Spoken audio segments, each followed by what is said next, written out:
The Bluetooth device is connected successfully. Hello दोस्तों, मैंने आप लोगों से पिछले वीडियो में जो चर्चा की थी शुगर, ब्लड प्रेशर और heart failure, heart attack, cardio arrest, इस विषय पे मुझे कहते हुए बहुत ही प्रसन्नता हो रही है।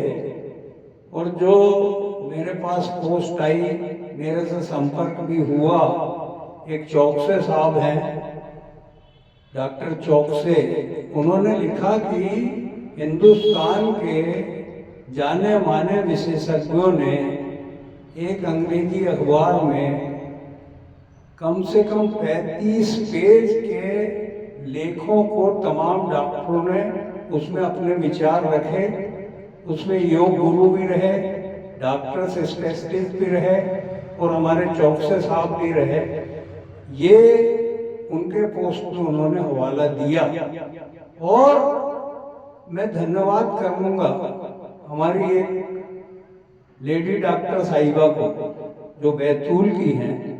उन्होंने इस बात को, जबकि वो एमडी हैं, बहुत ही ईमानदारी से, साफ गोई से इस बात को बताया कि ये डिजीज ईमानदारी से इसका जो मुख्य कारण है, इसकी तह में हम जाएं तो हमारे खान पान की लापरवाही, हमारा अनबैलेंसिंग हर काम, दिनचर्या हमारी जो व्यवस्थित नहीं, ज़्यादा सोचना, ज़्यादा थकना, ज़्यादा काम में भाग दौड़ में पड़े रहना, स्वास्थ्य के नियमों का पालन नहीं करना और तमाम चीज़ों में जो एक अनबैलेंस हो रहा है, उसके कारण शुगर, ब्लड प्रेशर, अटैक के तमाम चीज़ों के मूल कारण में हमारी तमाम जो एक गतिविधियां हैं उनमें सुधार की जरूरत है।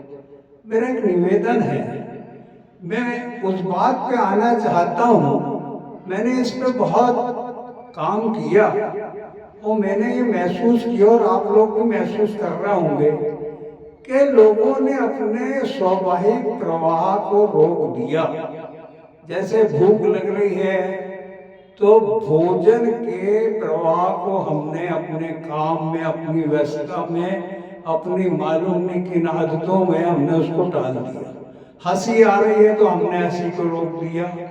अगर हमको करुणा पैदा हो रही है तो हम अपने आंसुओं को रोक दे रहे हैं। हम अपने दुख दर्द को लोगों से आपस में हम बांट नहीं रहे हैं। तो ये जो नेचुरल प्रवाह है वो जब रोकेगा आदमी तो उनकी तमाम चीजों में अनबैलेंस होगा। इसलिए मेरा ये मानना है कि हम अपनी नेचुरल लाइफ जिए और थोड़ा सा याद करें उस जमाने को कि वो जमाने में लोगों को ये तमाम बीमारी क्यों नहीं होती थी। और उसके पीछे जब मैं जाता हूँ तो मैंने देखा कि इसमें हमारे यज्ञ का, हमारी धार्मिक भावना का, ईश्वर के प्रति समर्पण का, हमारी आत्मा को इसे जोड़े रखने में, हमारे विचारों को शुद्ध करने का बहुत बड़ा संबंध है। इसलिए मेरा निवेदन है कि अगर हम इन बीमारियों से निजात पाना चाहते हैं तो ज़्यादा जरूरी है कि हम पुराना तरीका अख्तियार करें, फ्री लाइफ जिए, खूब हंसें बोलें, खूब खिलखिलाएं, खूब हर चीज में अपने समय के खाने का ध्यान रखें, सोने का ध्यान रखें और काम की इस लाचारी में अपने शरीर को खराब नहीं करें। तभी हम सही जीवन जी पाएंगे। धन्यवाद।